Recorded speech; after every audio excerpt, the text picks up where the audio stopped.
नमस्कार दोस्तों, मैं राहुल कुमार। आज मैं आपको बुद्ध की 10 ऐसी बातें लेकर आया हूँ जिससे कि अगर आप चुप रहते हैं तो आप जीवन में सफल कर जाइएगा। मगध गांव का एक लड़का माधव, वो हर किसी से लड़ता रहता था, हर किसी से बिना बात का झगड़ा करता रहता था, हर किसी से बहस करता रहता था। यह देख के उनके माता पिता और स्वयं माधव दुखी था। माधव सोचता है कि इससे निदान कैसे पाऊं।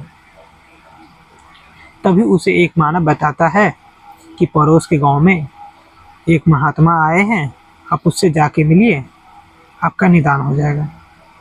माधव दौड़ा दौड़ा महात्मा के पास जाते हैं, महात्मा के चरण छूते हैं और कहते हैं, हे महात्मा, आप मुझे आप शिक्षा दीजिए जिससे कि मैं अपने गुस्सा, बहसबाजी आदि पे मैं रोक कर पाऊँ। महात्मा कहता है, मैं आपको शिक्षा तो दूंगा, लेकिन आपको धैर्य, अनुशासन और आत्मनिरीक्षण करना पड़ेगा और तुम्हें मेरे साथ रहना पड़ेगा कुछ दिन। लड़का दुखी तो पहले ही था, कहता ठीक है महात्मा, मैं आपके साथ रहूँगा। वो महात्मा कोई और नहीं, गौतम बुद्ध थे। तो गौतम बुद्ध के निरीक्षण में हो गया था। तो गौतम बुद्ध कहते चलो शिष्य, आप तुम मेरे साथ चलो, जो जो चीज़ मैं कहूँगा तुम्हें वो करना पड़ेगा। तो लड़का कहता है ठीक है गुरुदेव, मैं कोशिश ज़रूर करूँगा।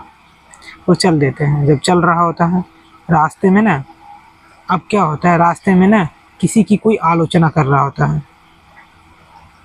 तो कहता है महात्मा बुद्ध कि देखो, जब किसी की कोई आलोचना करे तो चुप रहना चाहिए।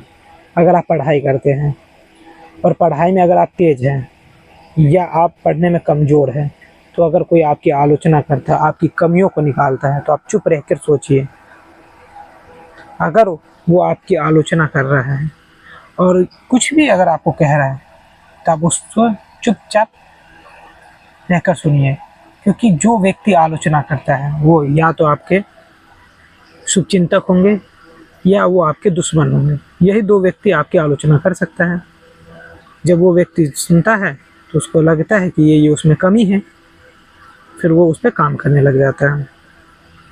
थोड़ा दूर और जाते हैं महात्मा के पास, वो लड़का माधव जाता है। फिर वहाँ पर वो देखता है कि कोई न किसी पे गुस्सा कर रहा होता है। तब भी कहते हैं, महात्मा कहता है कि अगर कोई आप पर गुस्सा करे तब भी आप चुप रहें। लड़का कहता है यही तो मुझसे नहीं होती महात्मा। कहता है चलो। क्या करता है कि चुप, गुस्सा कर रहा होता है। एक व्यक्ति में लड़ाई हो रही है और दूसरा व्यक्ति चुप है।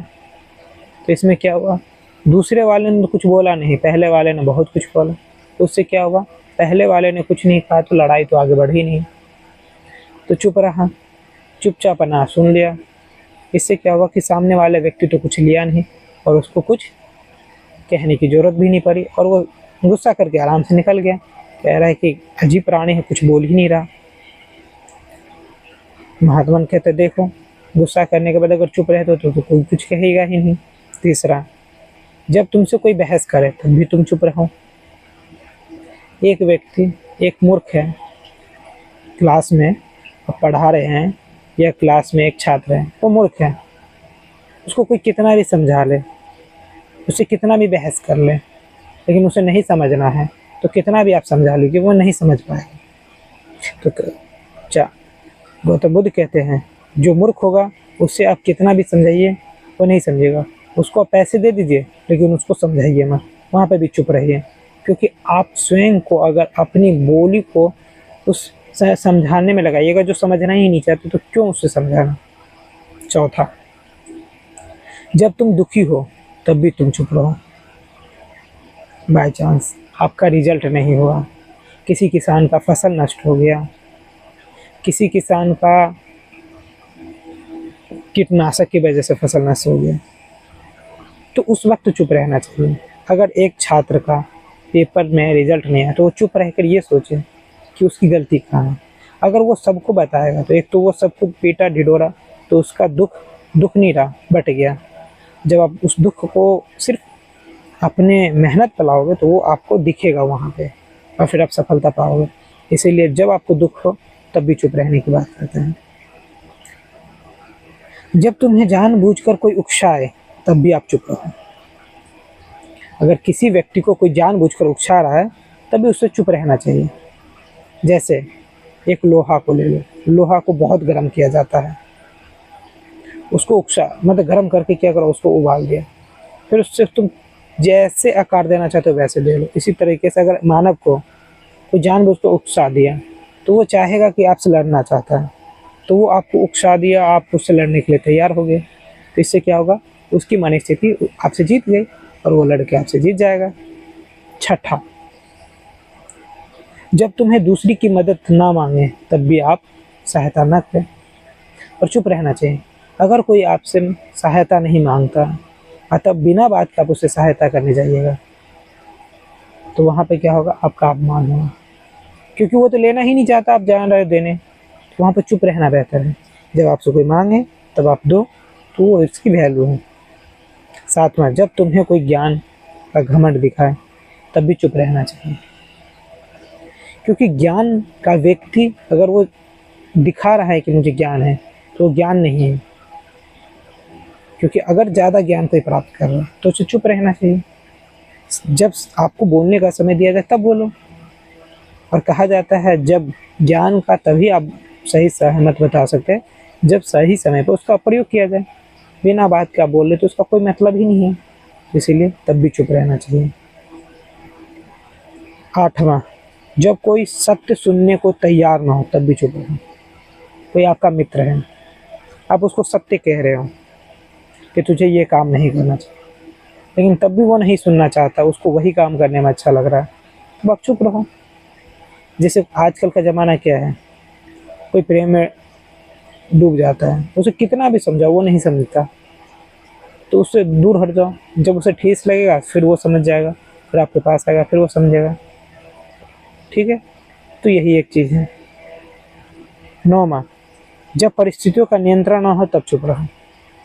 कई बार क्या होता है, समाज की बात है, परिस्थिति आपके नियंत्रण में नहीं रहेगा, आपसे कोई लड़ना चाहेगा लेकिन वो परिस्थिति आपके नियंत्रण में नहीं है तो चुप रहना चाहिए। हो सकता है एक समाज में दो भाई हैं, दो भाई आपस में लड़ रहे हैं, एक का तो बलवान है लेकिन आपके पास ताकत ही नहीं है, तो उस वक्त चुप रहो, क्योंकि चुप रहने में आपकी भलाई है। जब आपका समय आए तब आप बोलो, वो आपका सफलता प्राप्त होगी। अंतिम और लास्ट, जब तुम्हारा दिल भर जाए तब उस स्थिति में चुप से रहो। कई बार क्या होता है, हम किसी चीज़ की तैयारी करते हैं, खुश होते हैं, हम कोई रिजल्ट निकल जाता है, किसी का यूपीएससी निकल जाए, किसी का असिस्टेंट प्रोफेसर, तब आपको चुप रहना चाहिए। ज़्यादा खुशी नुकसान होता है, क्योंकि मुझे एक स्टोरी याद है चाणक्य की। चंद्रगुप्त छोटी सी विजय कर प्राप्त करके आता है, तो उस समय क्या होता है, चंद्रगुप्त बहुत खुशी होता है, चाणक्य कहता है ये तो बहुत छोटी है, इसमें अगर तुम खुशी मना लिए तो फिर कहाँ कुछ। इसीलिए ज़्यादा दिल खुश हो तब भी चुप रहना चाहिए। यही चीज़ माधव को गौतम बुद्ध कहता है कि अब तुम जाओ अपने गांव में और इन सब चीज़ों को अपना फॉलो करो। वो गांव में जाता है, जब गांव में जाता है माधव, तब क्या होता है, कोई उसे उसकी आलोचना करता है, वो चुप रहता है, सुनता है, कुछ नहीं बोलता। सामने वाला व्यक्ति कहता है इसके अंदर बदलाव हुआ है, कुछ तो ज़रूर है, नहीं तो ये पहले तो लड़ लेता था, अब लड़ ही नहीं रहा। दूसरा कहता है जब तुमसे कोई बहस करे तो तब भी तुमने उससे बहस किए जा रहा है लेकिन वो नहीं बोल रहा है, तो ये तो बदलाव ही था। माधव को देख के लोग अचंभित हो गया। जो माधव हमेशा गुस्सा करता था, गुस्सा उसे दिलाना चाह रहा लेकिन गुस्सा हो ही नहीं रहा, वो चुप है। ये देख के गांव वाले बड़ी आश्चर्यचकित हुआ, लेकिन उसके माता पिता बहुत खुश हो रहे थे। एक दिन ऐसा है कि घर में बहुत तंगी आ गई, वो दुखी हो गया, लेकिन ये दुखी हुआ ना तो बाहर किसी को बताया ना अपने माँ बाप को बताया, सिर्फ उस पर काम करा और वो सफलता प्राप्त किया, तो घर बार की फिर देख रेख करने लग गया। पांचवा, जानबूझकर जो उसको उकसाता था उसके दोस्त, उसके पड़ोसी, तो उखड़ जाता था, लड़ाई करने के लिए आ जाता था, आतुर हो जाता था। अब कोई उसे कुछ कह रहा, कुछ बोल ही नहीं रहा, और वो अपने काम पे लगा रहता है। ये देख के माधव की स्थिति देख के गांव वाले बड़ी दुखी हो गए थे, क्योंकि वो चुप रहना सीख गया था। और जब उससे कोई मदद, पहले वो बिना बात के किसी की मदद कर देता था, मदद ही नहीं करता। ये देख के कि उसके अंदर तो जरूर परिवर्तन है, जो बिना बुलाए आ जाता था, बिना बुलाए समझाने लग जाता था, ये सब देख कर उसके करीब वो हुआ। हमेशा ये ज्ञान का ना घमंड दिखाता रहता था, अब ज्ञान दिखाता ही नहीं है, हमेशा चुप रहता है। सत्य, ये सत्य में हमेशा किसी को सुनाना चाहते हैं तुम ये ना करो, ये ना करो, लेकिन अब क्या है, वो बोलता ही नहीं। कोई कुछ भी करे, उसका मित्र कुछ भी करे, वो सिर्फ अब अपने ऊपर काम कर रहा है, जिससे कि उसको हमेशा सफलता मिलना शुरू हो गया और वो परिस्थितियों को फिर नियंत्रण करने लग गया। जब परिस्थिति नियंत्रण हो गई, उसके मम्मी पापा सब खुश होने लग गए, उसका दिल हमेशा खुश रहने लगे। दोस्तों, यही 10 चीज़ है जिसको आपको अपने लाइफ में ढालना होगा। धन्यवाद दोस्तों, वीडियो अच्छी लगी तो लाइक ज़रूर करें, सब्सक्राइब भी कर लीजिए, ऐसे ही अच्छी अच्छी वीडियो डालते रहते हैं। धन्यवाद दोस्तों।